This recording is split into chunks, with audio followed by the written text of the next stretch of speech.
Guess you could make a whole fucking channel in the Federation about advertising war criminals. Hey everybody, welcome back to the Stoneface Reactions. I'm Theta, this is Lessons. You know the title, you clicked on the video. Unless you listen to this on autoplay, in which case you're a weirdo. But we have can't say a final thing, because we still got to do rankings at some point. We have another thing for Stardust Memory that will hopefully make some things better. Unfortunately, I know there is one specific thing that would make everything better, and maybe I'll reference that after we get done watching this, because apparently it does make everything better with Stardust Memory. But, again, we'll talk about that after. Those of you who know, you know. What we have in front of us, though, is a thing that was released with the box set called The Mayfly of Space, Parts 1 and 2.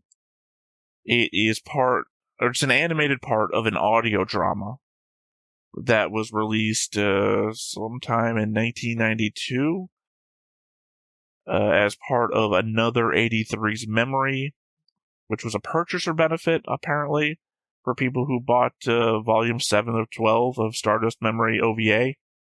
The video additionally features interviews, commercials, and previews for Afterglow of Xeon. Well, I don't think we've got that part, but yeah. I don't know if it would have been in Laserdisc still, or Blu-ray. Not CD, but Blu-ray in 83? No, I didn't say 83. I said... In 90... hold on. This says 92. DVD, probably, but not Blu-ray. It says its initial release was sometime in 1992 as part of Another 83's Memory video. Mayfly of Space Part 2 is listed as a part of the Blu-ray Memorial box set that was released on 2016. Yeah, that makes more sense. But it's my understanding that this also isn't the complete Mayfly of Space. That this is in fact just part of that story. But I'll have more notes about that, because I took like little clips or segments of the explanation to talk about afterwards. So either Laserdisc or VHS, because DVD came out in 1995. It's really not important, and I'm sure that somebody in the comment section will let us know the complete story, as they do. But yeah, no, we're going to go in kind of a reverse order of things today. We're going to watch the video first, and then we're going to do our discussion about the last episode of, or last two episodes of Stardust Memory. And we have a comment, we'll have a board, the whole thing. Yeah. So all that said, you ready to see whatever this turns out to be? Gotta see it. All right, let's hop on in. But before we get started, make sure that you hit the like button, hit that subscribe button, comment down below to feed that algorithm. On top of all that, if you want to watch more shows like this, unfiltered, uncensored, and uncut, as well as some early access stuff, you can check it out over on the Patreon. It's just $5 a month, but hey, no pressure. There's zero pressure in order to do that. It's just a little bit of extra support, and it would be greatly appreciated.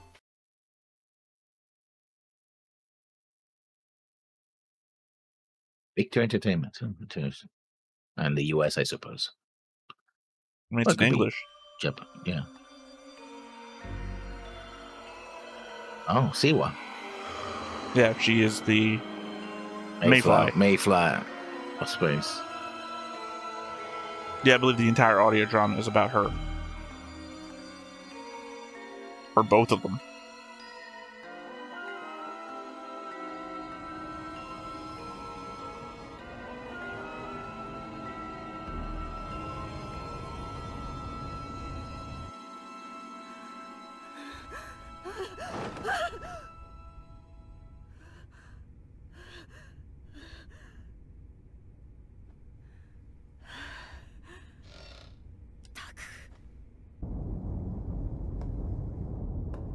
You had a nightmare about Space Colony? Yeah, unfortunately, due to the note-taking that I did for after this, I know what that was.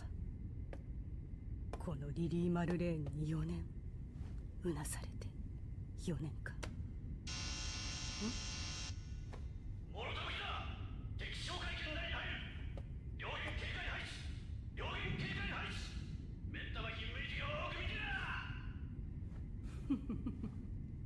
Also 4 years. That was just 79. Yeah. Oh, that's the one with the already broken off the mirror?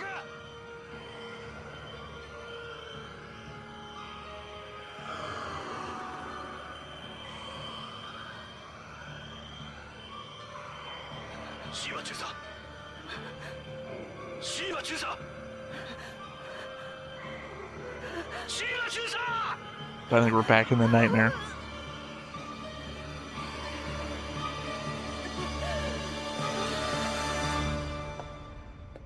So, どうせ悪名高いシーマ艦隊さ。今更迷ってどうする? I mean, doing a good job of showing that she's not the person that she outwardly appears to be.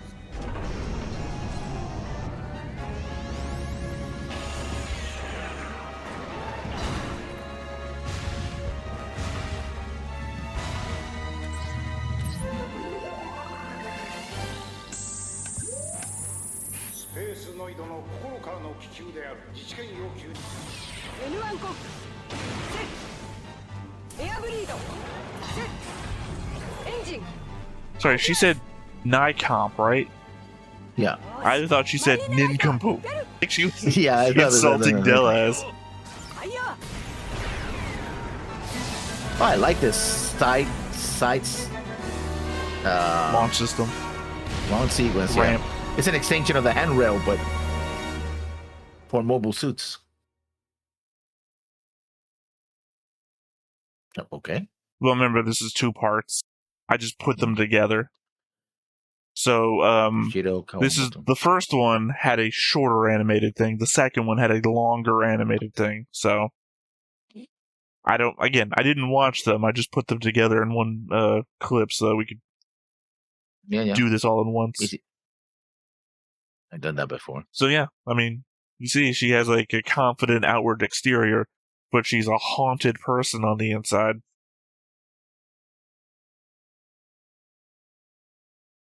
This time, not by Victor Entertainment.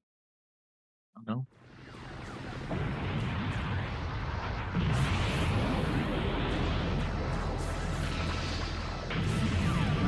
Back to Aboloko, we always come back. 宇宙世紀0079 12月31日 That's her voice actor.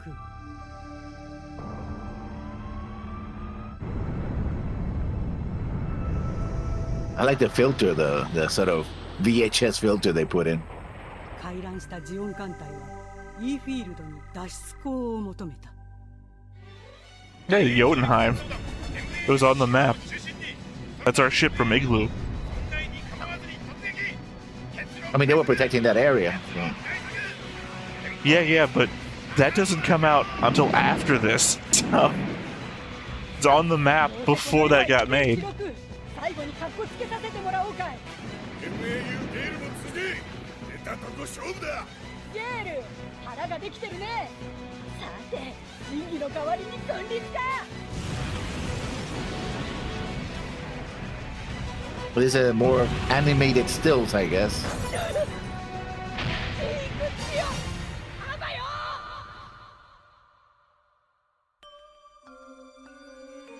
That was, I think, the second time we heard her referred to as a Mao. Marine, I don't remember what the AU stands for.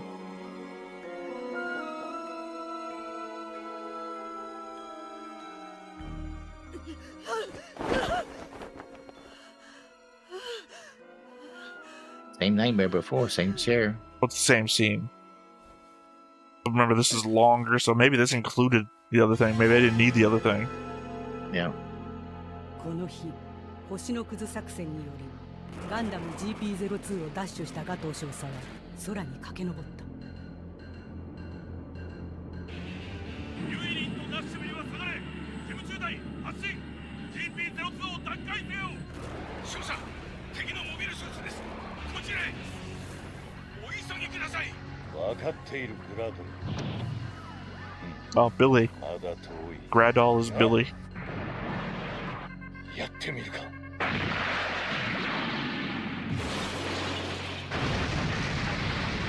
長距離射撃管制はさすがと言おうか。来い、連邦の雑魚どもめ。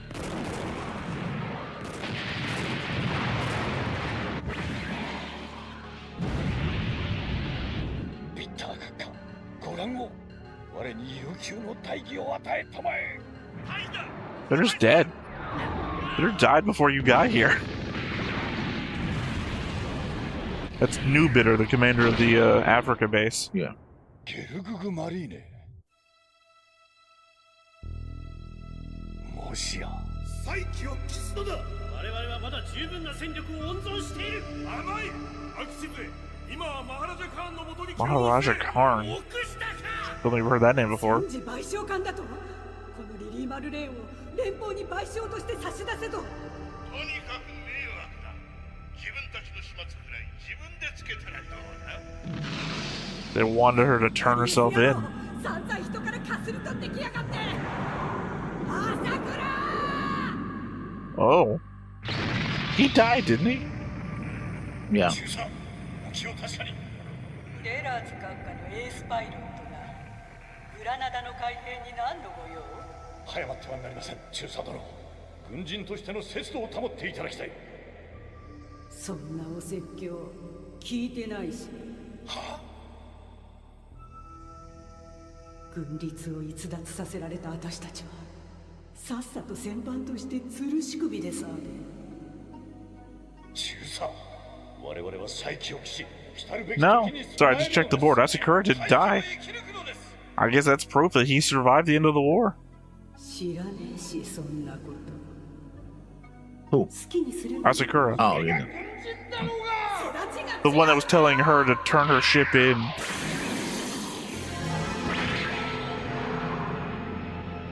連邦艦とジムを逃がすな。トランプ小隊、追撃せよ。久しぶりだね。おかげさまで首も吊るされずに生きてるよ。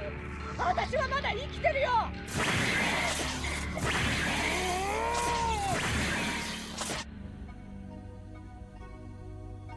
I mean, that's a little bit more background between her relationship with Gato. B 級戦犯として指名手配されていたゲール・ハントです。1年戦争中、グラナダ海兵上陸戦部隊 MAU ゲールを指揮し、逃亡中に人道に対する罪で告発され、死刑判決が確定していました。ゲール。 Guess you could make a whole fucking channel in the Federation about advertising war criminals. お前の艦隊は軍律を逸脱しすぎた。我が栄光の機運を汚した罪は重い。逸脱？とにかく迷惑だ、迷惑だ、迷惑だ、迷惑だ、迷惑だ。 I'd be surprised if we didn't find out that she killed Asakura.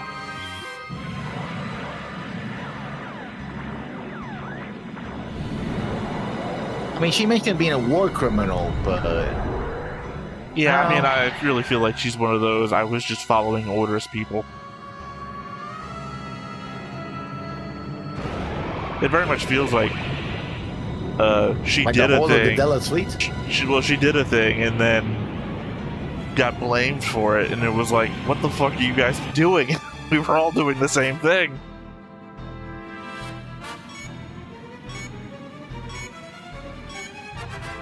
I mean, it certainly informs her motivations for what she did at the end. Yeah.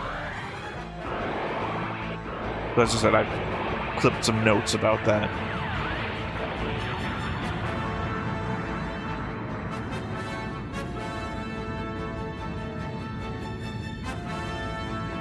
The unsaid part is there's a colony just bouncing around the solar system because the other one got flung away. Yeah. To be used later, But space perhaps. is big, so likely not gonna hit anything. Yeah, but it get caught in a gravity well. Or slingshot around other planets, you know. Probably around Jupiter. Jupiter fucking catches everything. Yeah. Probably swallow it up. Well, it depends. How long it would take to get to Jupiter. Wow, there's the her doing. His name is Bask and for the longest time I've been saying Bosk ティタンズっていうのかい。 Titans. Interesting.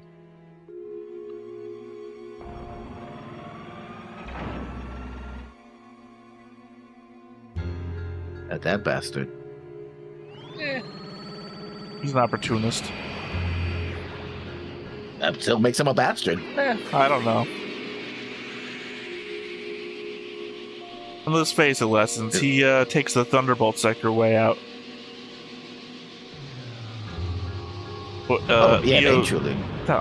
Is Io. Io's dad. Yeah, but Ozai killed himself because he couldn't protect the colony. This guy took us out because he knew that he was on the hook for helping it's out, guilt. you know. Literally, it's guilt both ways. Io's dad killed himself No, I out don't of think guilt. it's guilt. I think he took the cheap out. O'Sullivan He killed was like, himself out of guilt.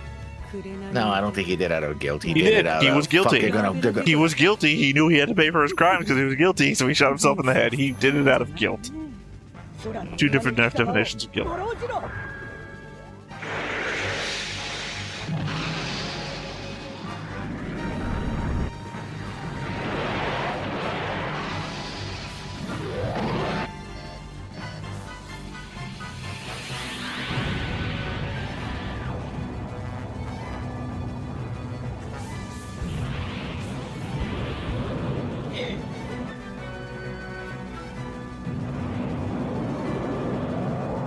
Yeah, the space mirror that didn't do shit. Well, it would have. No, I don't think so. It would have if they had a better design crew. I've got a note about that later, but remember, without the command ship, it was less than 25% efficiency, so technically it would have been 3 to 4 times stronger than what it was before Gato destroyed it. It was about that time I realized I had fucked up. データ目が悪かったのかね。 See? Also, that's where you should start all of 0083. I bet you're wondering how I got here.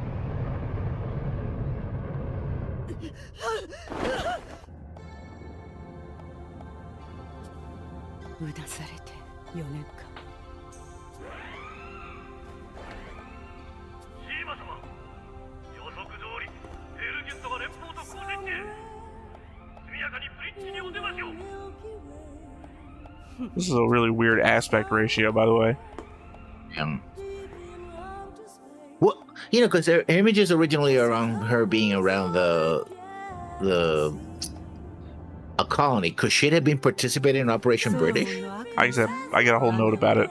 Not a note. I've got some excerpts from descriptions to talk about. すまないね。コロニーの残骸と誤認した。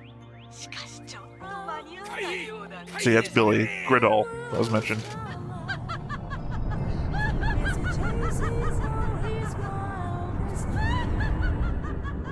I mean, there you go. A little bit of context. She was a bit of a dick because she just came out of a nightmare.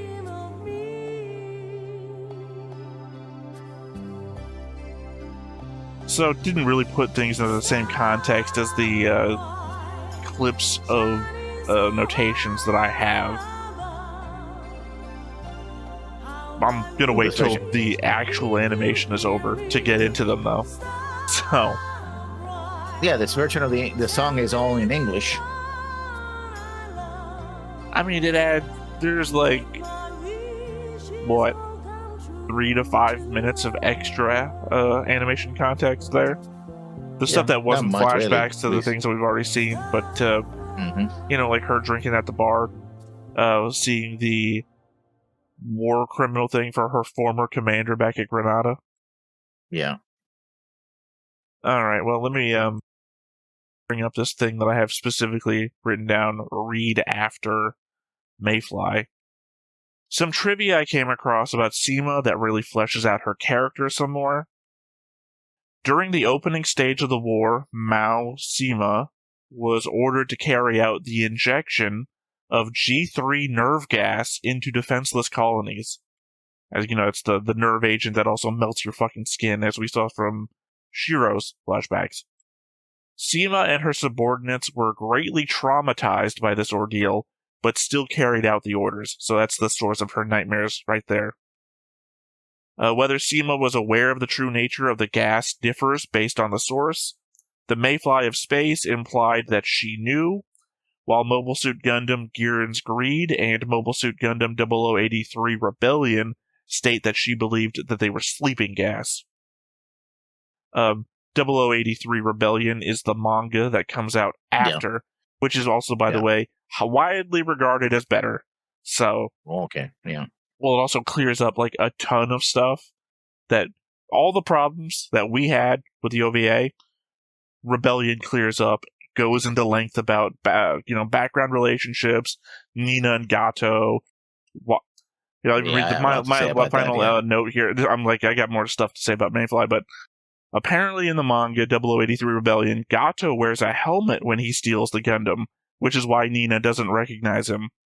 I should point out, though, that Rebellion came out sometime after the OVA, so it's more like an answer to the animation's problems than anything else. I guess I have to read it then. Let's see, where was I? According to the animation on 1 Week War in Giren's Greed War for Zeon Independence, she was the pilot of the Zaku, one that gassed Shiromada's home colony in Side 2. This was later referenced in SD Gundam G Generation DS in a special battle encounter between Seema and Shiro. So she's responsible for gassing Shiro's colony. From the wiki, following the Battle of Aboquo, Mao Seema, along with other Zeon forces that refused to surrender, gathered at Karama Point. Some wanted to stay in the Earth sphere and fight, while others wanted to retreat to Axis. However, Asakura forbade Mao Seema from going to Axis, I think as we saw in Mayfly here, saying that their actions were a disgrace to the name of Zeon forces. Seema claimed that all of their actions were orders from the homeland, to which Asakura replied that they may have come from the now-dead Kaisuya Zabi, and that they were a nuisance, before asking Seema and her fleet to take responsibility for their own actions. Angered at Asakura's abandonment, Seema's second-in-command, Dietrich Kusel, the half-shirtless guy, asked Seema to leave the Zeon remnants and take them back to their homeland, Mahal, even if they would be arrested. Unbeknownst to them, however, Mahal no longer existed, having been forcefully evacuated and converted into the Solar Ray. So, her own home was the Solar Ray. She is the connective tissue for a lot of stuff.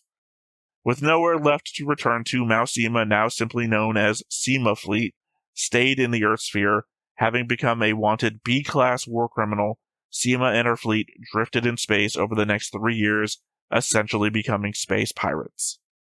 Which is what we thought they were, right? Yeah. So, like I said, there's just a lot more added context to her character.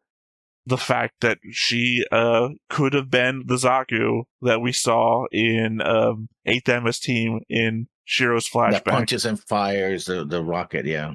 Yeah, So, she's got all this connective tissue. Like I said, Rebellion apparently is just the ultimate form of Stardust Memory, but it's not that Stardust Memory is a bad adaptation of a thing. Stardust Memory came out first, and then Rebellion is the answer to that by fleshing out the story. I mean, Stardust Memory is mostly good, but I still have the thing about the ending that I'm going to talk about later on. We get to it. Well, here's what I'll do. I have a note about something that's completely unrelated to Stardust Memory at all, but I wanted to include it in this because I don't think it would make sense to put it in other stuff. So I'm going to read that, and then we're going to get into the board, and then we'll start notes. And you don't have notes, but you have a note. Yeah, you have a thing that you want to say in the notes section, and I'll let you do that before I do my notes, and that's where we're going to put that. I want to talk for a moment about the manga that I brought up before, not Rebellion, like I said, not related to Stardust Memory, just a manga that I was reading that happens before the 1 Year War, and then since we finished the 1 Year War, I was actually able to finish this one because it came out with like an epilogue like a year ago or so that happens after the 1 Year War. I told you before about how I read the manga Developers, which covered the development of the Zaku. Well, since we finished the 1 Year War, I finally got to reading the final chapter that took place after the 1 Year War. Some added information that we didn't find out from the anime about the end of the war. The armistice that ended the war was known as the Granada Treaty. The treaty restricted the weapons possession of the military power of the Republic of Xi'an, state-owned military manufacturer Xi'anic, and contracted manufacturers were all bought out by Anaheim. So there is no Xi'anic anymore. It is just Anaheim. Oh, great. Consolidating all your eggs in one, megacorp. That's always going to work wonders for you. And Hosoka is the company from the manga. They got removed from the list of subcontractors Xi'anic used before the war, so they didn't get bought out. Still, the Federation sends in a spy to infiltrate them to figure out what they are up to after wiretapping them and hearing the word Axis, which they believe to be the Xi'an remnant, as we found out in this. But the president of the company actually just sneezes weird, so they didn't say Axis at all. The manga is about them being scrap handlers, accidentally finding a nuke from the Battle of Loom and rushing it outside the colony before it explodes, then becoming affiliates of a company named Truro. Truro.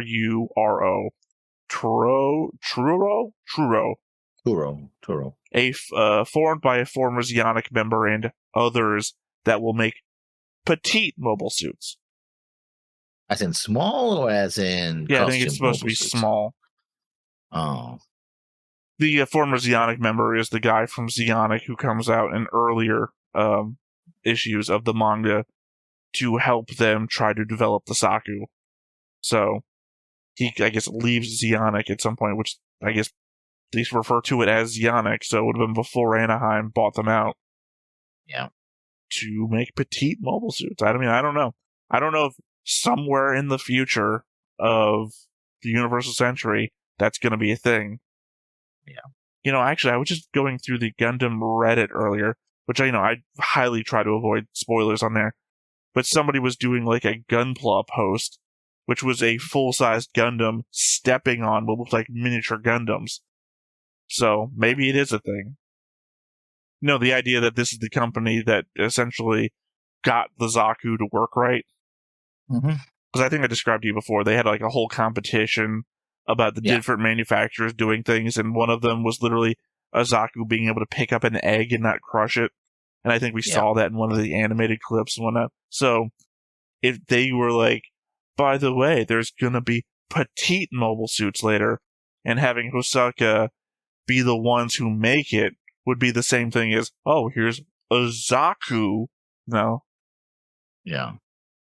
Alright, well, like I said, we do have a board. Alright, and with the board comes the board changelog, where I connected Yuri to Delaz with a green line. I changed Seema's green line to Delaz to red. I connected Stephen Hepburn to Jean Corini with a green line. I connected Jimitov Hyman to Jean with a green line. I connected Ko to Billy with a red line, then marked Billy as dead. I marked Delaz as dead. I changed the white line from Zima to Gato to red. I marked Dyatrov Kosel as dead. I connected Basque to Jean Corini and Synapse with a green line. I marked Seema as dead. I connected Karius and Nina to Yuri with a green line. I marked Gato as dead, and then I marked O'Sullivan as dead. Not a lot of survivors. Actually, a ton of survivors. I'd say probably more than half the board is alive. Yeah, Nick Orville survived, well, somewhere in Africa. If that's what name you want to call him by, sure. Remember, that was his spy name. That wasn't his real name. They tell us his real name. Yeah. Everything checks out. Yeah. Okay. No comments on that one. All right, well, into notes. And I've come with a bunch of notes. You come with a feeling. So Yes, a vibe. Sorry about that. Well, then I guess I'll get on my soapbox. Overall, I do like Stardust Memory, except for the whole, junkyard side story thing, which didn't really make a lot of sense. But at the very end, yes, thank you. I think the character that pisses me off the most is Nina Purpleton, because at that one scene, like, oh no, he's my ex-boyfriend, whatever. Well, I'm also pissed off by Ko because the way the whole thing was handled. First of all, I can't be angry about the actual colony drop because this is a prequel of sorts that explains what happens later on in the series. So anybody who has watched the other series, like, dude, it had to happen. It's part of the story, right? You couldn't just take it out, right? This is the explanation. But they chose to do it this way. Like, I was on board with the Ko-Nina romance until Nina was like, first of all, Ko, hey, the guy's about to commit a war crime. Empty the goddamn magazine. Put the asshole down. You don't just shoot him once and go like, well, I shot him. He's about to activate this. You know this guy's a fanatic. He's gone this far to do this. He's not Nina. Nina who saw the destruction of Sydney, right? Saw this massive amount of destruction. And that's another, I think, part that I have a problem with, just encapsulating this. When Gado gets shot, it's like, oh, don't shoot him anymore. Oh my God. And it's like, the motherfucker just committed a war crime right in front of you. He's going to kill millions of people. But no, we're going to protect him. And then, of course, Gado gets away because Ku doesn't want to take risk shooting Nina. And then, to be noble and all that, he punches her in the stomach so she gets away. And then he dies, because he was sent to death. And then, of course, everything has happened. And the final scene apparently is Ku forgiving Nina for doing all this.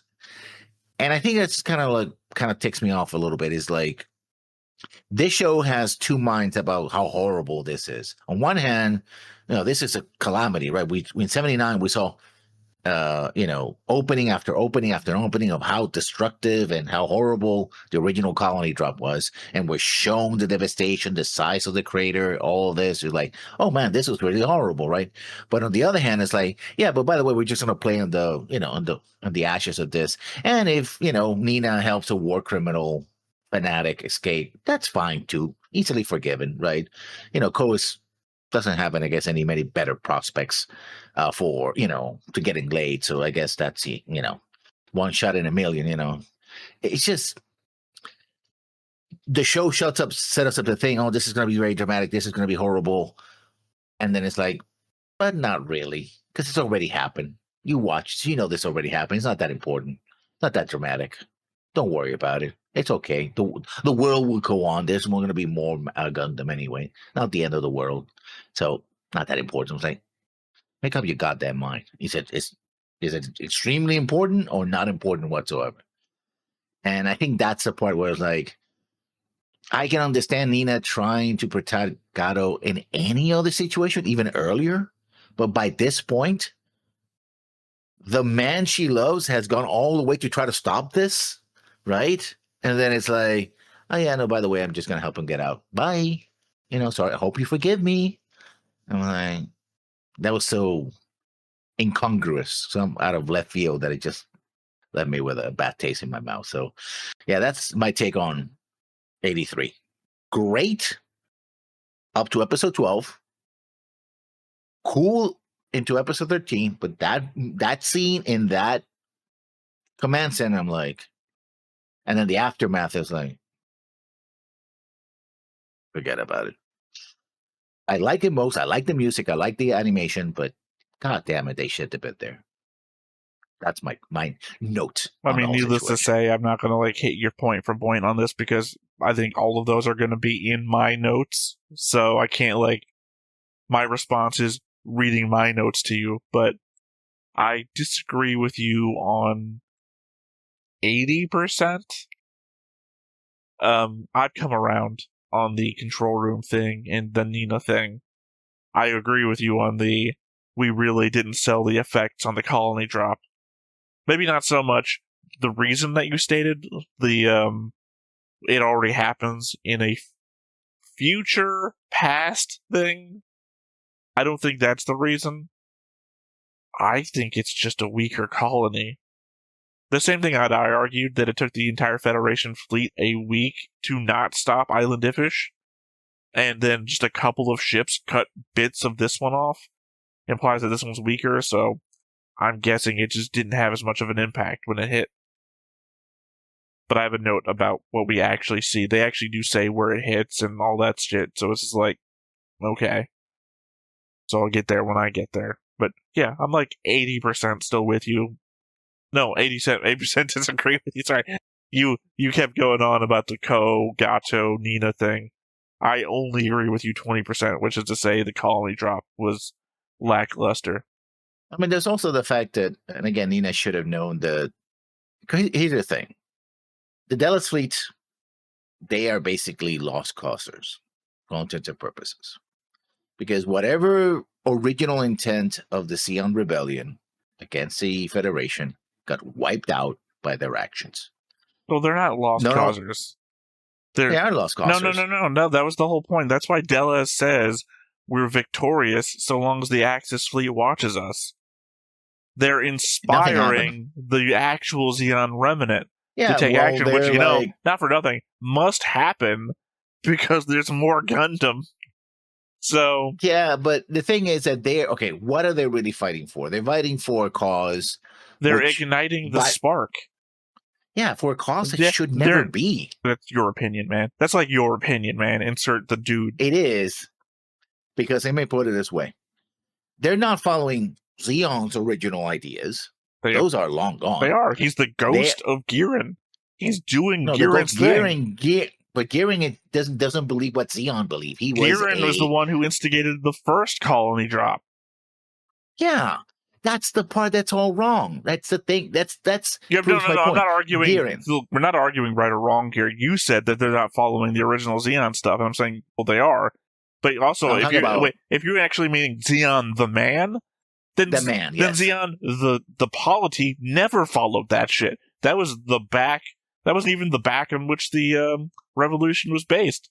The revolution was based on the political ideology of we're being repressed and we need to fight for our own independence. The new type shit in the Xion ideology, that was never really the focus of the Xion polity. It's the Xion as a nation and Xion the teaching is the difference between the Communist Manifesto and the USSR.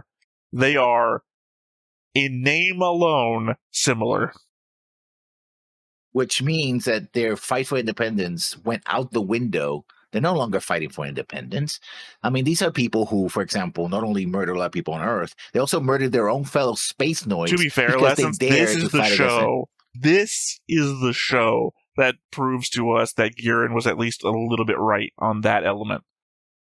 No, he wasn't. Yeah, he was. He says that we need to get them to the point where they will surrender. And that's the point by which we can end this war, not when we are on our own feet, because Bossk and his speech at the end is the antithesis to Xion giving up the moment that they got their own independence. That is the Federation declaring that no, there will never be peace on any front. Also not for nothing. Can you make peace? Also not for nothing. Giran's right. After you drop the colony, there's no negotiating for peace anymore. We're in it to the end. Well, that's the thing. He's being a homicidal maniac, and everybody who follows Giran is also. But here's the problem, Lessons, is that you've changed the argument. We're not arguing the same thing that we started. This is why you need like a debate moderator, because we have gone massively off topic to the thing that started this, which is to say you're indicating that the Delos fleet is not following the same ideology as the original Xion, which is, again, your point was Xion the man, and my point is Xion the nation, which is to say, I believe that the Delos fleet is following the ideology of Xion the nation, and your argument that Xion the person's ideology has never been mattered. Mostly because his ideology was more about new types and human evolution through conflict and whatnot. The minor part about what's the responsibility of people in space where there's no fence from the horrors that is the vacuum, I know I sent you the text of it back in Origin, and me and Griffin discussed it. That element of the ideology doesn't really matter when you're faced with the very present need for independence. When you're getting gunned down in the streets by Federation soldiers, the ideology of the safety of your neighbor doesn't really matter so much as the pragmatic need to fight for your own safety. Yeah, you're fighting for your safety, but the you don't moment debate you cross the these philosophy lines, of your movement when the movement needs actual material action. yeah, but the material action can also be self-defeating. And in fact, the thing is that they were not fighting for their independence. The man on the street might have think that they were fighting for the street. Maybe the average soldier might have thought they were fighting for independence.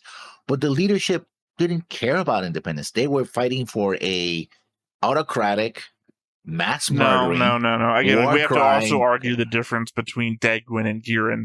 Degwin was fighting for that. Degwin wanted to stop when the fighting was in the streets. And he was powerless. His son took over, and that was it. Yeah, that's what I'm saying. The daughter. difference between Degwin and Giran. Degwin in control, Degwin unable to do anything. I don't know, I'm talking like a caveman. Degwin strong, big man, tears in his eyes. And the Dela Fleet wasn't following inspired by Degwin. They're like, oh, the Sabi. They're Giran. fighting for the Zeon nation that they represent. That's what I'm saying. They still follow the Zeon ideology, which is, say, the ideology of the nation, not the ideology of the man. And not for nothing, it doesn't really matter about the ideology. They're fighting to restore the nation that no longer exists, which means that you do whatever it takes to get done. You don't represent what doesn't exist when you're trying to restore what used to exist. The problem is that never existed in the first place. They're trying to restore something. No, it did. We're going to Again, restore. Lessons, you're arguing for like the idealism of what the poster said versus the people on the streets who were fighting. I'm saying that they are fighting to restore whatever Zeon used to be. Yeah. Autocratic rule over it doesn't matter. Military Whatever rule you describe it as, Lessons, which I, by the way, am never going to agree with, but I'm not going to get into the weeds on that one. I'm just saying that whatever it was, they're fighting to restore it. And your argument is they're not fighting to restore the ideal of whatever Zeon was meant to be or was on the propaganda poster, and I'm saying that's not the point. They're essentially the Japanese World War II soldier holding out on an island in the middle of the Pacific fighting American tourists. It's just... They're out what here. happened to them? Either they surrendered or they got shot. Yeah, and these guys got shot. Well, some of them made it to Axis. Technically, the minor victory in that, beyond the colony drop, the Gato says if even one of us breaks through their line to get to Axis, then they'll know what we've done. And his right-hand man is already standing on the bridge next to Yuri when Nina is there, so technically somebody who was here through the whole operation already got to Axis. This is the even a god can bleed moment from like 300. Haha, I hit you with one thing. All of our deaths, we win. Yeah, it's a fanatic's statement. Yeah, no, basically. I mean, at the end of the day, I don't care though, because I'm from the Zeon position, because that's the position I chose to adopt before we started everything. Oh, it's an unsustainable position. At least it's not like the Alliance in Seed. I don't know. They're not they're not even Blue Cosmos. They are what was the no, to be fair, Blue Cosmos did try to nuke all the civilian living centers. They did try. They just failed. Well, no, I was going to say suck first, but they didn't actually suck. It's just Kira Yamato is plot armor incarnate, so what are you going to do? And they tried again. The hospices of what was the other guy? I'm just saying, there was always like a giant super weapon to stop all of their... No, but sorry, no, I'm talking about Seed still. There was always a super weapon to blow all the nukes out of the sky. Whereas here, they just, wherever nuke was, or the gas was, whatever. It kind of reminds me of the thing I was saying in Seed Destiny. Apparently, the only solution to everything is genocide. And apparently for Zeon, the only solution was, again, genocide. They even destroy other colonies because they stood against You keep harping about that. I mean, from the from the human element, I can get you harping on that about the human element, but you're never harping on it about the human element. You're harping on it like those are your fucking allies. And it's like, no, they're not. That's why they gassed them. We got this in Origin. We got this in Origin. They only went after the colonies that sided with the Federation. The one that sided neutrality, they left it alone the entire war. You side with the enemy, you get treated as the enemy. And the way they treat the enemy is horrible. It's the enemy. Genocide. Well, I mean, technically, it's not. It's attempted genocide, lessons. It's attempted genocide. It's not genocide. Those people are still alive. You can't. One thing you can't argue is that you've been genocided. You're alive, aren't you? Genocide is genocide. No, attempted genocide is different from genocide. If you've been genocided, you can't argue with me. You'd be dead. That was a drop packet there. Yeah, no, you are lagging. You're like not matching your audio with your mouth. So I assume that you're getting my stuff. Still attempted to genocide, right? Just because that's what I'm saying. It's attempted genocide, but it's not genocide.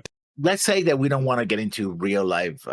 I'm not. Yeah, I'm saying they only killed 50% of their goal, which is, in genocide is such a large term in that you've got to kill a lot of people. 50% is still a lot of people. Yeah, but it's only halfway there. No, you're doing the half full, half empty bullshit. Come on, that's just. Well, to be fair, we didn't fill the entire clap, but we drowned all the people in there. But could have put more water into it. Lessons, not for nothing. A series I would like to see though, the Nuremberg Trials of Gundam. Apparently that they were doing it in this clips. They were actually capturing these guys, and those who surrendered got. Well, no, like I said, you could have a whole. What's the TV channel for Court TV? You could have a whole Court TV just for, just the advertising the war criminals. But no, you remember how I mentioned there is an investigative manga for Universal Century just called Werewolf, where they investigate weird mobile suit. Like the only one that I remember was like the first one where they advertise. The pilot comes back to the base in his mobile suit, but he's found dead in the cockpit, and there's like no in between. There's no like foul play, and it's the investigating. How did he die in his cockpit without anybody getting in, or no damage, or no illness, or whatever? Like that is essentially. I mean, technically there are mobile suits and whatnot because it's involved in the unit, but a JAG. For Gundam. It's like, I would be super interested if that got made into a show. Well, the Nuremberg Trials where we like bring in Gop. Like, what the fuck are you doing, Gop? Try everybody. That would be fucking interesting. I didn't make it my note because there's also the idea that Gato got away, and this I'm going to point the finger at the Fetties because we know what happens with Kao, and everybody else. They just wiped the record. They wouldn't have allowed for that, but. Well, while you're sneezing, they would have to, because they have to wipe the record to protect those two admirals that made the deal with SEMA. Yeah, and the fact that they failed to stop it with the solar ray. Solar system. Solar system, right. Solar ray is what happened to SEMA's colony. That's another point I want to make, because I'm not letting the Fetties off the hook either on this one. But yeah, they're being self-serving assholes who were like, and arrogant bastards. Like, yeah, we can stop this. It's like, motherfuckers, this has only been 4 years since the last time. What the? In fact, Cohen says, don't try anything fancy. Just stop it already. I've got a whole note about how Cohen is wrong. I think he was right. I know you do. I think he was wrong. Here's the thing. You can't say that I'm basing him this time on my Xeon siding thing. It's literally one Federation group against another Federation group on who's right. So I'm siding with the other commanders, and I make a whole note argument, like a paragraph I've got written about this. And it's also, and the fact, well, if he had been wrong, then they shouldn't have pointed guns at him. It's like, no, they were just arrogant at best. Oh no, they were arresting him, and not for nothing, he is an armed man. Yeah. Anyway, so that's that point, but they wouldn't want to have a war contract, because if they manage to capture Gato and the others and put him in a tribunal, then he could have said, oh, by the way, we know that the Federation cooperated with us or with parts of it like SEMA and in order to allow for this to happen. This couldn't have happened without Anaheim cooperating with us and probably members of the I Federation. don't think Gato knows That's any of that. something- If they captured Seema and put her on trial, that would be the thing. But I think, obviously that wouldn't happen. That's modern Yeah. politics, as it were. But So, Gato was yeah. not involved in any of that loop. He wouldn't have known anything. But how do you figure out that they were able to deflect it from the moon? It was surely was going to fall on the moon, And that had to be part of the plan. Gato's not part of that, though. That's Delaz. Yeah. So And if they SEMA captured again. him, Yeah, I'm Yeah. saying you said Gato, and I'm very specifically saying Gato was not part of any of that. That's why Gato seems to be caught unawares all the time. either way, I think a thorough investigation of this would have shown that the Federation soldiers were, or Federation High Command was part of this thing from the get-go. So yeah, Not from the get-go, no.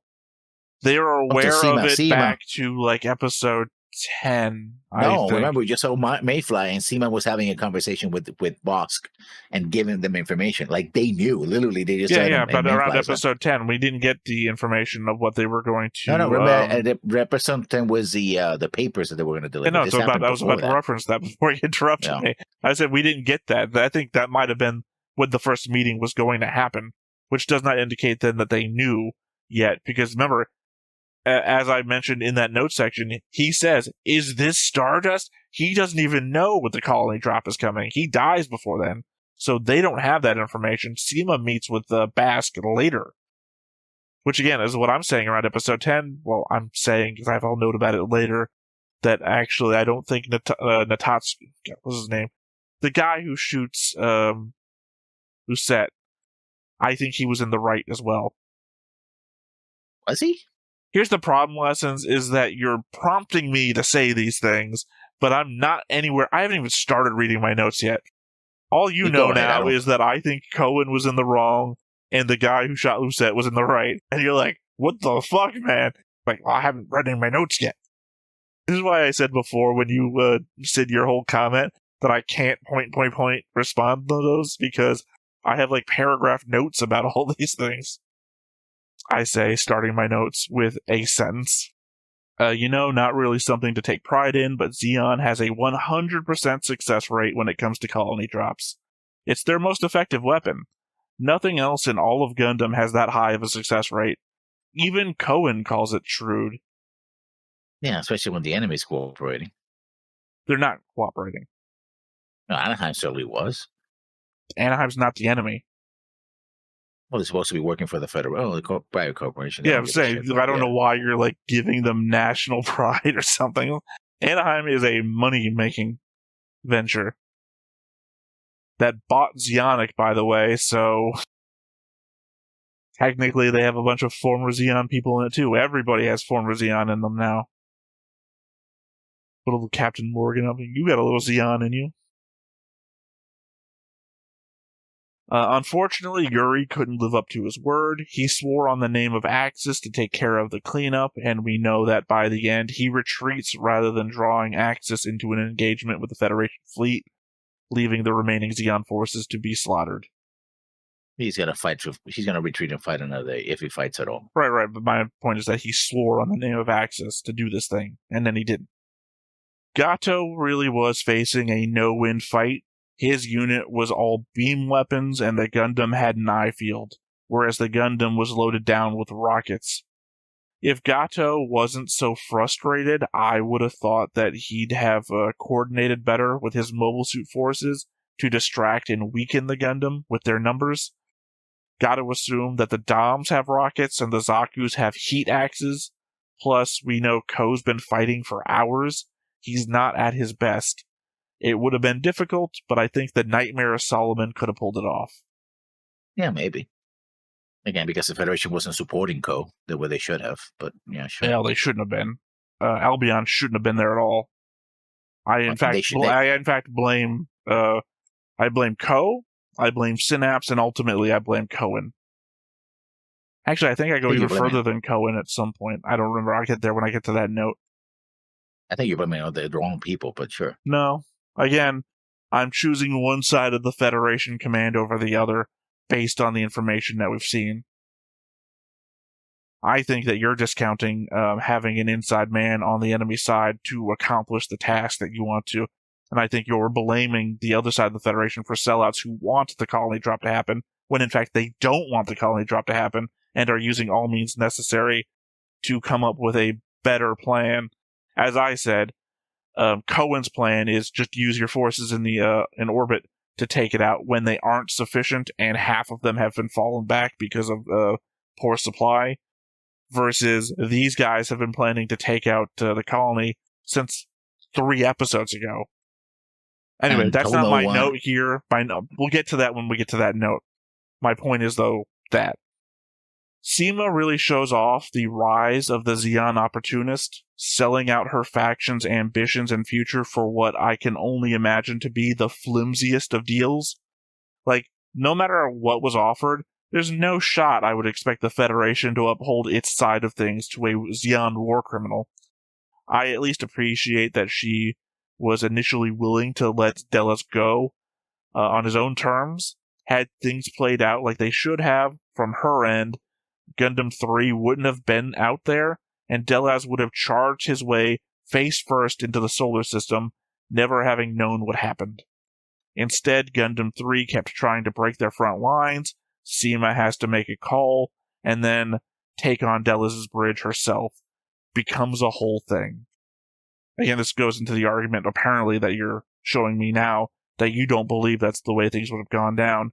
Seema sold Delos out without Delos knowing, so had things gone the way that they should have, based on the command has set forward, based on episode 10 onwards, the Albion wouldn't have been there, Gundam 3 wouldn't have been on the field, Delos' fleet would have been unmolested going forwards because all the space forces get called back, and the solar system would have fired on him without him ever seeing it coming, and the whole thing would have been vaporized.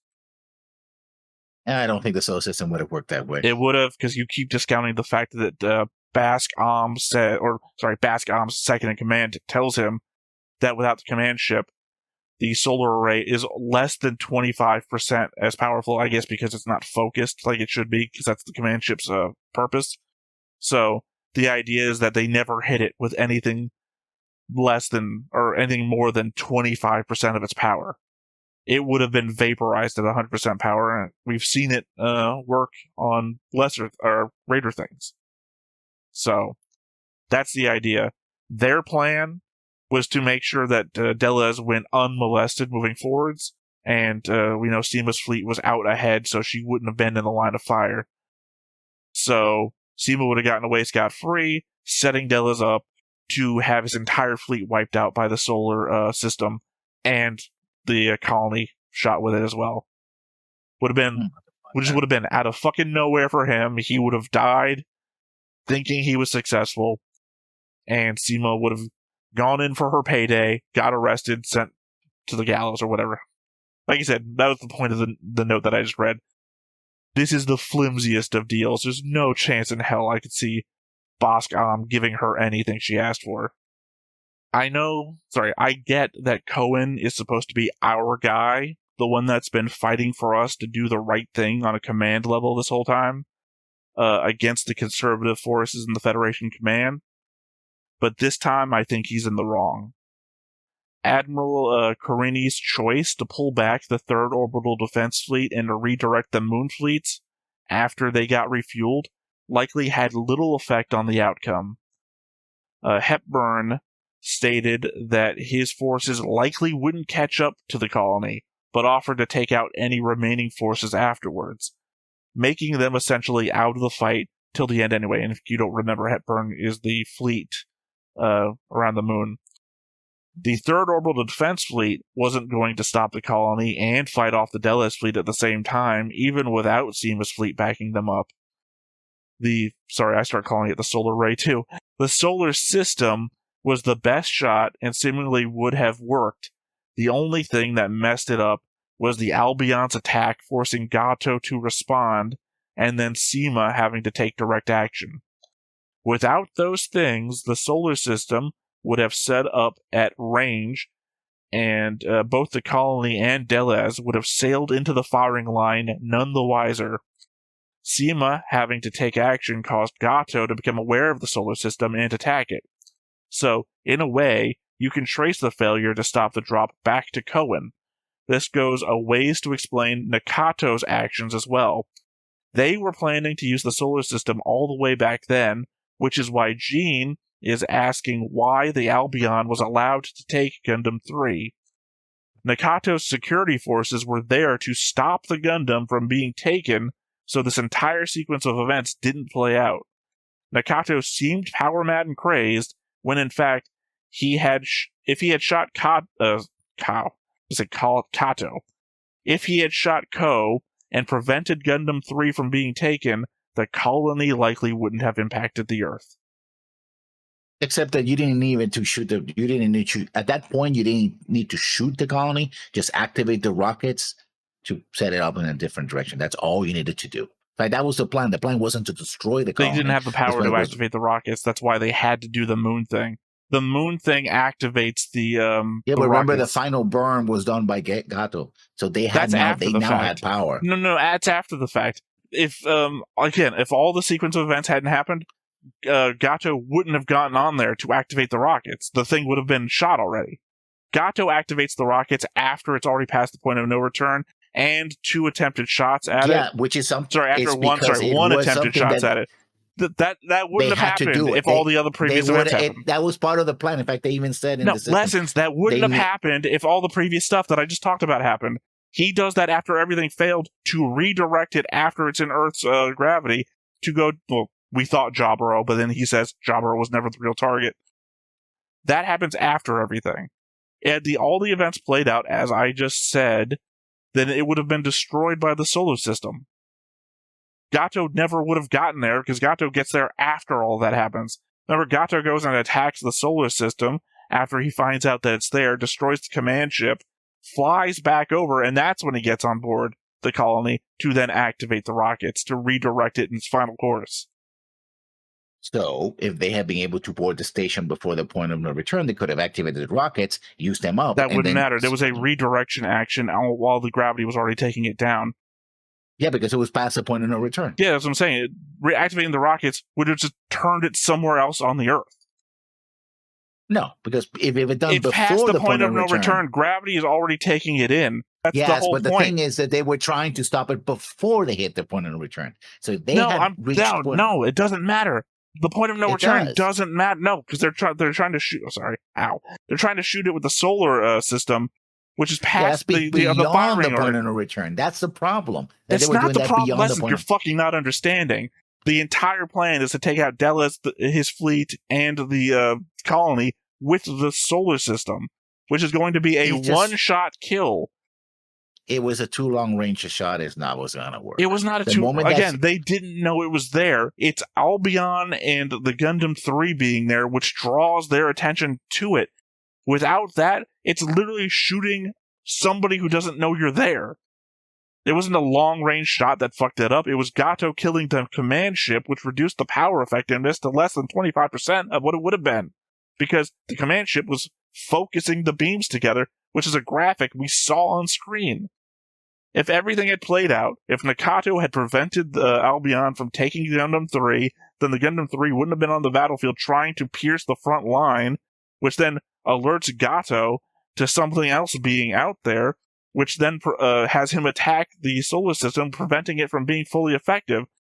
Otherwise, Delaz and his fleet would have just sailed into the firing arc, and the thing at 100% would have destroyed the colony, because as we've proven before, this colony is weaker than Island Iffish. They detected a solar mirror long distance. They actually would have seen it, and it would have happened the same way. They didn't, because the first time they even saw it, they said, "Is that the Federation fleet?"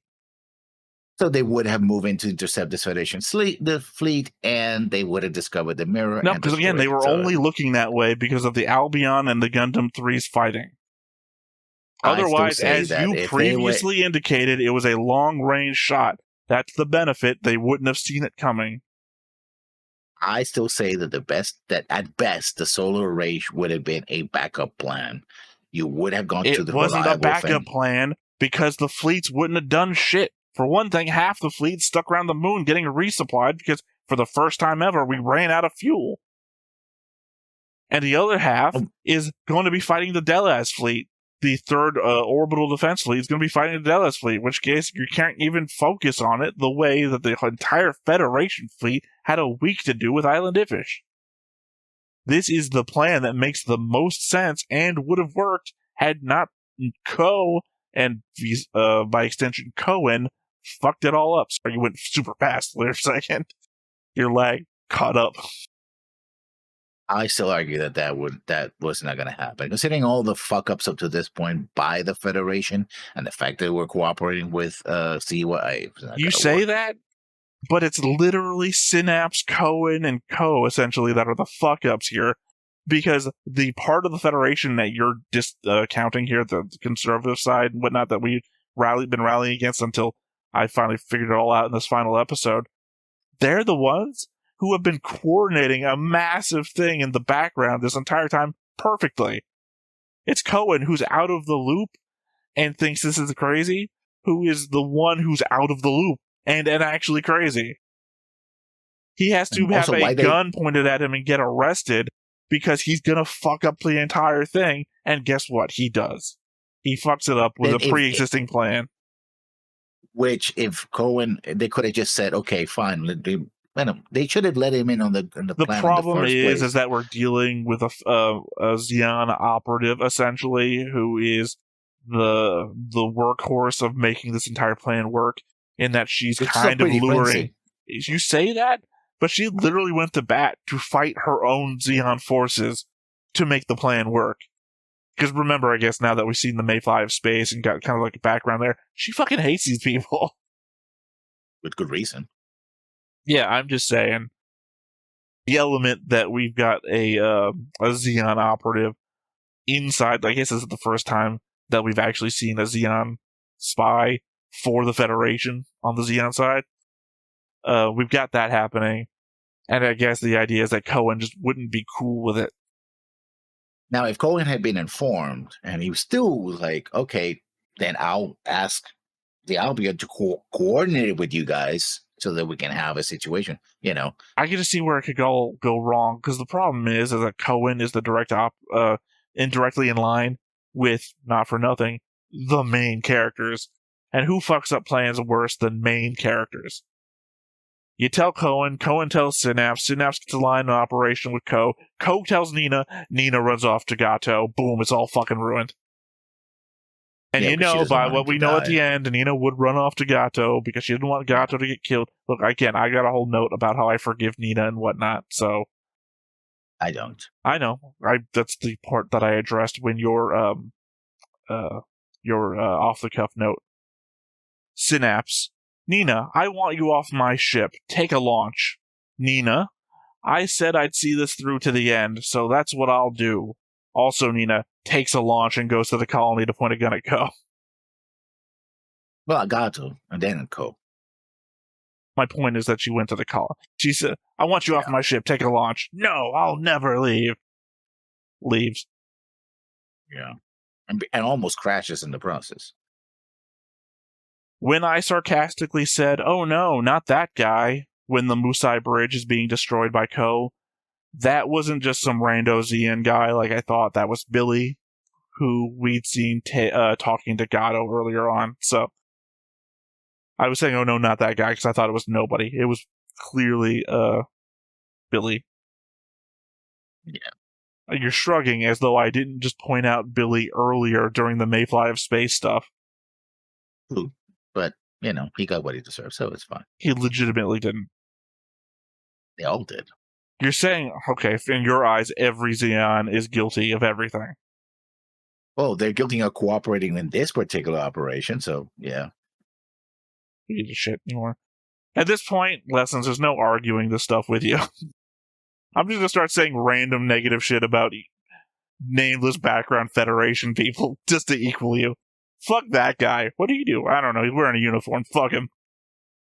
He's probably guilty of suppressing the Xi'an civilians back on Munzo. Who the fuck knows? Well, he's wearing a uniform. If he was part of that thing, then fuck him. I'm just saying, you see a Xi'an uniform and you just fucking hate a person, and it's like, you know what? A lot of these people were idealists. Some of them might have been the kids that were fighting around Abaquo. You have no idea. To make it any Saw better. a poster, joined up. Delaz knew from the start he likely wouldn't survive this operation. He indicated that before we even knew what Operation Stardust was. Still, looking across his bridge and seeing his men hanging lifeless in space, you could see him doing the math in his head to figure on if he'd get to see this through to the end, and it wasn't coming out his way. He recognized the only move he had left was to make sure Gato got there for him. He wasn't going to be some trophy for Seema to present to the Federation. He showed how weak-willed she turned out to be, forcing her hand to kill him, galvanizing Gato to the very action she was trying to prevent. Zexion. Fanatics. Sieg Yeah. Zeon lessons. Sieg fucking Zeon. So fanatics. Those were his final words. Sieg Zeon. Yeah. Also, you say fanatics. I think for some cases that's true. Other cases, they're just believers of the cause. You're going to say there's no difference there. You're going to say these pictures are the same, and I would say no. I don't think that the priest that lives down the road is a fanatic. I will say that the guy living down the street who's crafting his own homemade bomb vest is a fanatic. The priest who believes the same thing. And what exactly were they doing this again? You know, they were more like putting the vest on than the priest. You know, the priest didn't do a giant hole in the middle of North America, which, by the way, was the breadbasket. That wasn't a giant hole in the middle of North America. That's the point that I keep getting at, that this colony was weaker. I have a note about it later, but just to address what you're saying right now is the element that Ko literally goes to a North America base at the very end of the episode, and there's just like little fragments of shit in the literal grain field as to indicate to us the breadbasket. They didn't say breadbasket, though. They said grain something or whatever. But the idea is that this is it. That is the fallout. Like, he's literally in North America, blue skies. So... yeah, which is another problem. I was like, okay. That's what I'm saying. This is a weaker thing. If that's it, again, I have a whole note about it later, but I'm just addressing the thing that you've said right now. Like, I don't know what to tell you, Lessons. Even though these are my 5 a.m. to 7 a.m. thoughts, they are very prescient, and I am picking up on all the fucking details. So, as much as you want to disagree with me on them, they line up perfectly. For at least 3 episodes back. I don't really fault Ko for any of his erratic behavior at the last episode. Man's been in the cockpit fighting at near 100% for nearly 12 hours straight, hopped up on drugs to keep him going. It's a wonder he can even still recognize what was in front of him, let alone making reasonable choices. Yeah, I don't fault him either. He's out there fighting, and then every so often we'll get like one of the commanders like, how long until we reach the deadline? I keep forgetting what it's called. Point of no return. And the first time they say it's 12 hours, and it's like 9 hours. And we get to like, they're counting 30 seconds, 15 seconds, and Ko is still fucking out there fighting. And the only rest he gets is going back to the ship to reload, refuel. And even then, he's sitting in the cockpit just stressing out about getting back into the fight and then arguing with them, I'm getting back out there. So essentially, he's been on for over 12 hours. And then, injecting shit into his arm. was to get court-martialed by the Federation because they wanted to shut everything down. Well, I'm leaning more into the element of when he gets onto the colony and has his confrontation with Gato and Nina, he's still that burnt out. Like, you can imagine if you didn't sleep for 3 days straight and then had to have a Spider-Man 3-way shootout with somebody. You would not know what the fuck is going on. You certainly wouldn't understand what's happening in front of you. Especially if you had been doing adrenaline-filled shit for the 3 days that you had been up. Your system would be so fucking burnt out. Like I said, I don't blame Ko for anything that goes on there. Dude must have been out of it. Seems pretty dumb to have such a massive thing such as the solar system 2, even with these fleets guarding it, and not have a redundant control system. There should have been more than a single control ship keeping track of all of these mirrors. it's obvious that someone would aim for the ship, seemingly controlling everything. There needed to be a network of ships so that if one failed, the commands would continue to flow. I get that it was put together in a hurry, but this has had 3 years to be developed as a weapons array. Which shows to show you how inefficient and moronic these people are. I feel like it shows us that this was just pulled out of mothballs in a hurry. That it was never meant to be used again. They didn't do any R&D after the war was over. Like, you need what's the use of a super weapon but against a massive force, right? You don't nuke an anthill. So if your forces are like remnants, like a couple of ships here and there, you don't need a solar system. You need a better cruiser or something, you know? You need like a better Corvette or a picket ship to fight smaller ships that run faster than you or whatever. So you probably just didn't waste money on an R&D for a thing to fight an enemy that doesn't exist anymore. Yeah, they built the nuclear-powered, nuclear-armed. Yeah, but I would also say that's like one unit versus the solar array, which is a whole fucking thing. Yeah. You know, solar array is like hundreds of thousands of foldable mirrors, which is like a lot of stuff to keep not updated, to keep maintained. Just God, fucking mirrors, man. You'd have to keep them all polished, undented, you know, these things are floating in space. How many like micrometeorites, tiny pieces of dust traveling at high speed? So much fucking maintenance. It would be a nightmare. Yeah, but I think they roll up. I understand that, but even if they roll up, you still got to keep them perfect. Yeah.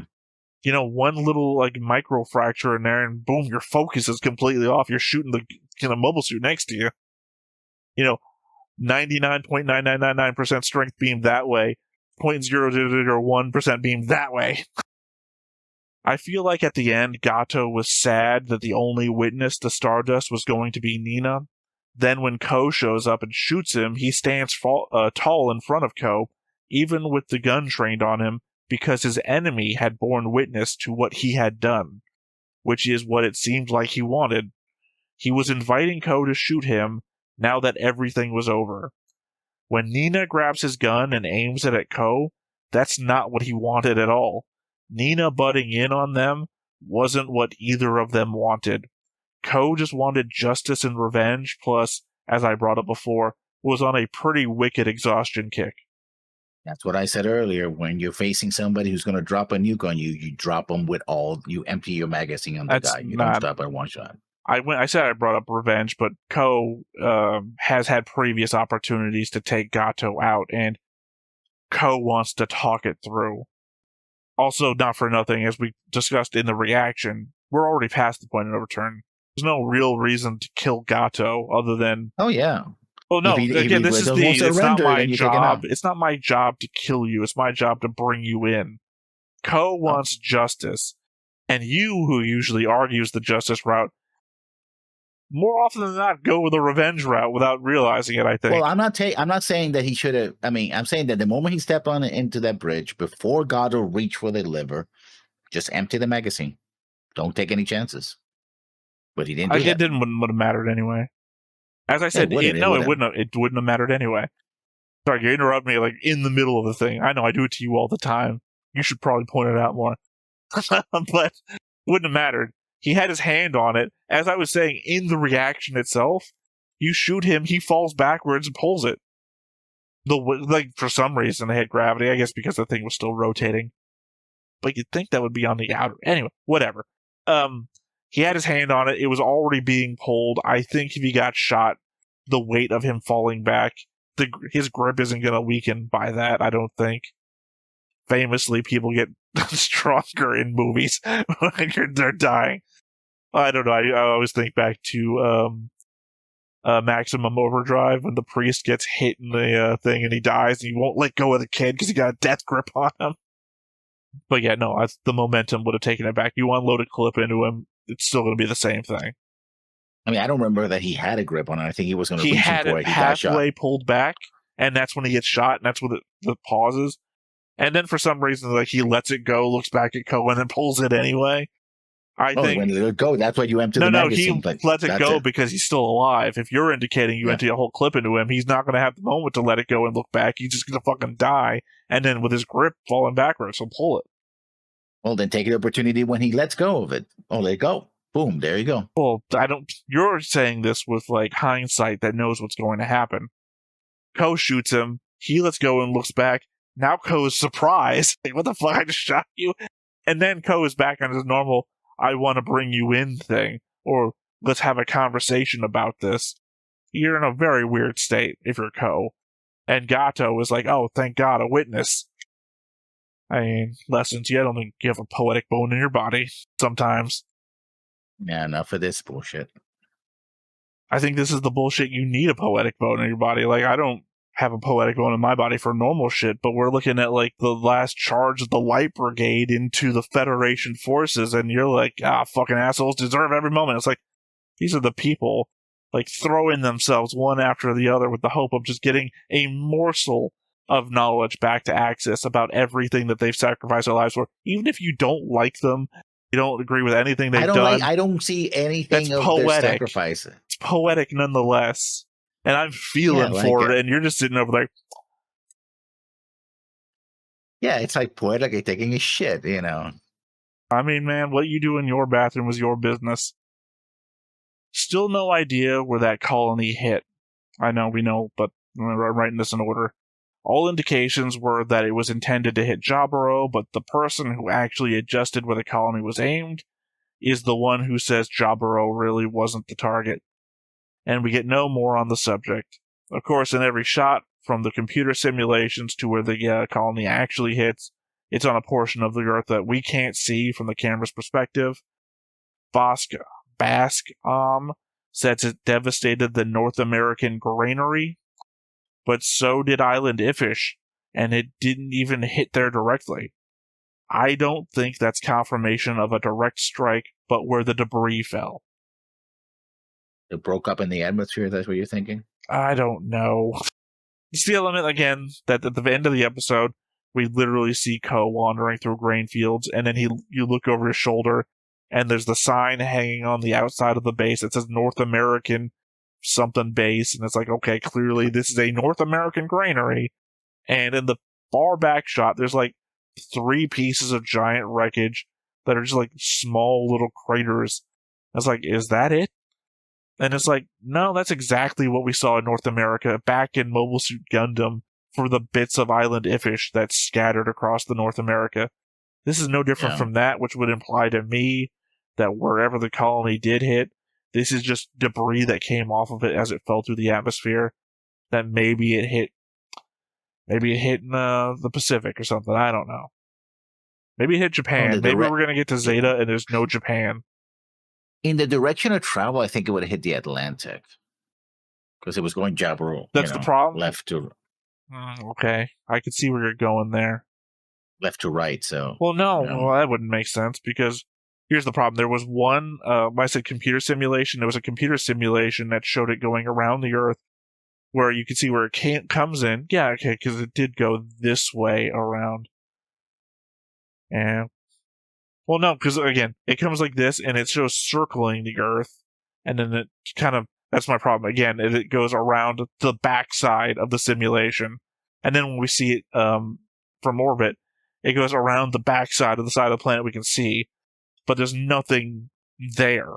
We don't see any identifying things to say, oh, that's South America, so going... like, no, it's just ocean and cloud cover. All right. My final note here. I don't feel so bad about Nina in the rewatch. She did what she could, going to extreme measures to try and stop the 2 men in her life that she loved from killing each other. It seemed like Gato did really care the entire time, but as he still apologized ahead of time for knocking her out, then made sure she safely got to the Axis fleet, the place he was planning to go before rescue efforts were halted, so, assumedly, where he would rejoin her.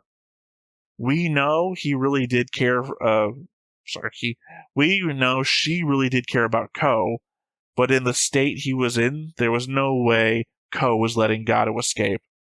So he chose, keep saying he, so she chose to leave Ko behind to ensure Gato didn't die, rather than going with Ko and letting Gato die. It's a real set of extremes, but on the outside, I get it. I think Ko gets it too. He's had his own little obsession with Gato. So in the end, all they have now are their memories of him and each other. And I'm not trying to sell you lessons. I'm giving the audience my thought. You had your whole thing at the I already said beginning. my piece, yeah. Yeah. No, that's, I'm just stating that doesn't I fly. don't feel as bad about that ending now in rewatch and the consideration that you have two friends that you like them both. You know, I know your perspective on this is that Gato was a war criminal, complicit in the destruction of a few acres of land, apparently. But you know, yeah. The problem is that neither of us have read Rebellion, so I don't know to what degree the love affair actually was. I hear that it's in there. They go over it. Mhm. So if this is like, you know, we said we would die together, and now you went this way and I went that way. He made sure she got to the Axis fleet safe, and he was planning to go there. So as much as it seemed like he didn't care at the moment, he set stuff up to be with her again too, and then just didn't make it. So it's just the element that it feels like there was a lot more there, and she did everything that she could to ensure the two people that she loved survived. That she could have made Ko feel better, but that would have made Gato dead. So she hurt Ko a little bit that would have been the right emotionally. decision. You say. That should have been the right decision. You're making decisions based on one, not being a character in the universe. You're not Nina. The Really Nina that not. we know, the Nina that we see developed here at the very last episode, I don't think she would have made that choice. Gato, she wanted them both to live. Actually, she's been rooting against Gato not dying for like 3 episodes now. Which I think is completely wrong, right? I can see that she's conflicted, but at the end of the day, she should have made a decision. I think she made the wrong decision. Well, the problem is you're being objective, and then this is an emotional thing, not an objective thing. I don't think you can say someone's wrong emotionally. You can call them out on, you know, the logistics, the logic. Objective. You can be objective at them, but I don't think this is an objective situation. And I think the fact that they put it in after the thing is pulled, meaning that anything that happens on a personal character level no longer really matters. Like, if this was happening and Gato still had to pull the thing, then it's all on the table, right? You've got to kill Gato, or he's gonna, again, destroy a couple of acres of farm. Again, it doesn't seem like anything comes of this. And not for nothing, this was an abandoned colony before they even got it, so we didn't gas it or nuke it or some shit. This is an uninhabited colony that destroyed one dude's farm. No, Not we even don't know the one extent of dude's the farm, damage. considering this is farmland outside of a military base. Assumedly, the government owns that land. We don't know exactly. Again, we don't have. I'm That's just the going problem on. I I'm being have, hyperbolic based on what we saw in the shot, which is like a couple of pieces of debris scattering a grain field. I mean, if they wanted to show us the destruction, we're like, oh my god, it's horrible. No, it was like just a little thing. Gato is complicit in destroying one farmer's small portion of a field. To what we saw. If Zeta starts off and is like, Washington, D.C. is missing, or, you know, whatever, it's like, oh, wow, that was a lot worse than we thought. But for right now, Gato committed the crime of plowing a field. That son of a bitch. Alright, so we have a comment. David Butt from the Patreon, Stardust Memory, Men of Destiny. I enjoyed 0083 way more than I remembered. When I first watched it, I was really lukewarm on it, but watching it again, it really is a good show. My only big complaints are what happens with Nina, in that her actions in this final episode make it really hard to like her. I guess you could justify it as she shot at Ko not to kill him, but just to try and save Gato so he doesn't die. And it does kind of make sense with her character, as she spent the last few episodes of the show trying to stop Ko from fighting Gato. It also doesn't help that the revelation that she knew and was in love with Gato makes the first episode not make sense. Still, the last episode just makes me really dislike Nina. I'd also agree that the weakest part of the show is the stuff with Kelly, and that it feels like a weird diversion from the main plot. It's still not my favorite Gundam series, but the show has shot up in my rankings to be more in the middle of the pack as opposed to being near the bottom. I wouldn't put, well, depends on what we see later, but I wouldn't put them in the bottom. Again, yeah, we don't know half of Gundam so far, apparently. Yeah. We're only halfway-ish. UC Gundam, anyway. They said not my favorite Gundam series, so I don't know if they're including all of AU. Although I would say this is... I don't know if we're including AU. Yeah, that was a big... Well, no, I'm just saying, I think this is still pretty high up on the list. Like, what, G Gundam, Gundam Wing, Gundam 00, Iron Blooded Orphans. Well, Witch from Mercury actually would be in the top 5. Easy. I haven't watched it, so I can't put it in my list. Yeah. Well, I got a real emotional when Witch from Mercury ended. Plus, I was like on the fucking ball with everything. I had like a timeline of events, like in the way of, if she's this old, and this person here in the show is this old, then these two can't be the same person, even though they're presented to us as the same person. Fucking right. Just fucking right. And I was that way about everything. I was like on the goddamn ball about, I would say like 75% of the mysteries. Like obviously no one is going to get like 100% on anything. But yeah, no, that might have been like one of the first like 4 or 5 shows that I was like doing real notes and shit about. I know I did a board, and you would fucking hate that board. That board was like web conspiracy board. I had no rhyme or reason to where the lines are going, just crossing all over the place. But I love that show. I guess we're going to see something like it. I think Unicorn is in Universal's entry, isn't it? Yes. People claimed that its ending was like a ripoff of Unicorn or something, but I know that's not true because I read the interviews with the writer and everything, and it was designed to be what it was from the beginning. That's why it's shorter than most shows, because it was designed to be short. It's a filling gap. It's supposed to fill in the gap between 79 and... No, I'm talking about Witch from Mercury. I know nothing about Unicorn. Okay. I'm saying that people are saying that Witch from Mercury's ending ripped off Unicorn in whatever way you want to read that. But an interview with the writer and everybody else, it was made to be that way from the beginning because it was designed to be short. They wanted it to be short. Yeah, compact and to the point. Which I hated. Again, I told you, I don't know, I think I told you, I said it before somewhere, I was crying when it finally got to the end.